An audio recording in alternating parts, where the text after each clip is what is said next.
आपका स्वागत है। मैं हूं आपके साथ वीना। दिल्ली के भाजपा नेता रमेश बिधूड़ी ने प्रियंका गांधी पर एक जनसभा के दौरान आपत्तिजनक टिप्पणी कर दी। इस पर कांग्रेस ने कड़ा विरोध जताते हुए ट्वीट भी किया और कई बयान सामने आए। विवाद बढ़ने पर रमेश बिधूड़ी ने हालांकि अपने इस बयान पर माफी भी मांग ली।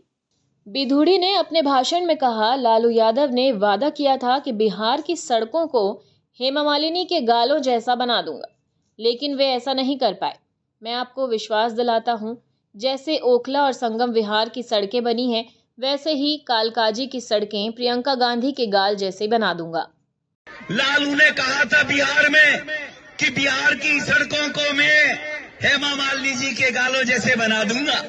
लालू ने झूठ बोला था, नहीं बना पाया, लेकिन मैं आपको विश्वास दिलाता हूं, जैसे ओखले की सड़कें हमने बना दिए, संगम बिहार की सड़कें बना दिए, इसी प्रकार से कालकाजी भी सुधार कैंप के सामने वाली, बराबर वाली, अंदर वाली सारी की सारी सड़कें प्रियंका गांधी के गाल जैसे जरूर बना देंगे। पवन खेड़ा ने रमेश बिधूड़ी के बयान पर तीखी प्रतिक्रिया दी है। उन्होंने सोशल मीडिया प्लेटफॉर्म एक्स पर लिखा, ये बदतमीजी सिर्फ इस घटिया आदमी की मानसिकता नहीं दिखाती, ये है इसके मालिकों की असलियत। ऊपर से लेकर राष्ट्रीय स्वयंसेवक संघ के संस्कार आपको भाजपा के इन ओछे नेताओं में दिख जाएंगे। वहीं इस मामले में कांग्रेस नेता और छत्तीसगढ़ के उप मुख्यमंत्री टीएस सिंहदेव ने भी इस मुद्दे पर भाजपा पर जमकर हमला बोला। उन्होंने एक्स पर लिखा कि भाजपा के डीएनए में निर्लज्जता और घटियापन की कोई सीमा नहीं है।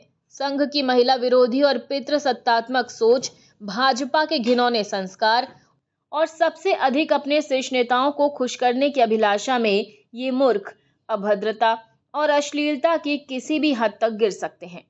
निश्चित है न बर्खास्तगी होगी और न कोई कार्रवाई, क्योंकि ये सीख भी इन्हें ऊपर से ही मिल रही है और इसकी शह भी। बता दें कि कांग्रेस नेताओं ने रमेश बिधूड़ी पर कार्रवाई की मांग की है।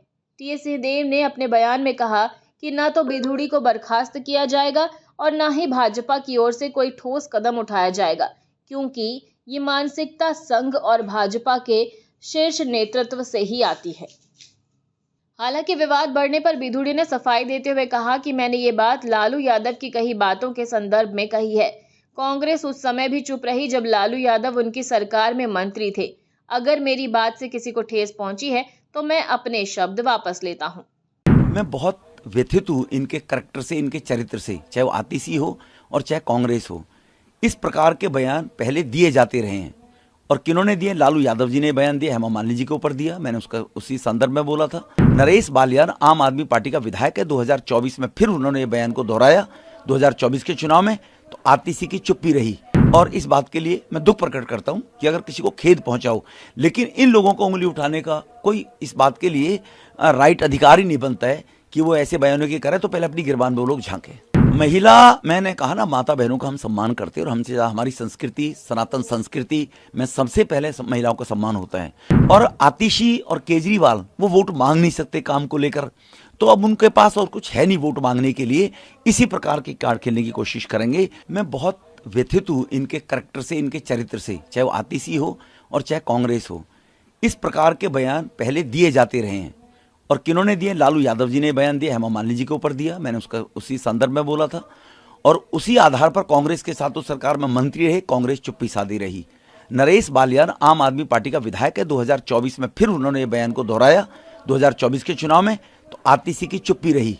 लेकिन फिर भी अगर मेरे इस बयान से कोई व्यथित है, किसी को दुख पहुंचा है, तो मैं हृदय से इस बात के लिए अपने शब्द वापस लेते हुए खेद प्रकट करता हूं और इस बात के लिए मैं दुख प्रकट करता हूं कि अगर किसी को खेद पहुंचा हो, लेकिन इन लोगों को उंगली उठाने का कोई इस बात के लिए राइट अधिकार ही नहीं बनता है कि वो ऐसे बयानों की करे, तो पहले अपनी गिरबान में वो लोग झांके। और खबरों में फिलहाल इतना ही। अपडेटेड रहने के लिए हमारे चैनल को सब्सक्राइब कर लीजिए। नई खबरों की नोटिफिकेशन के लिए बेल आइकन जरूर दबाइए। नमस्कार।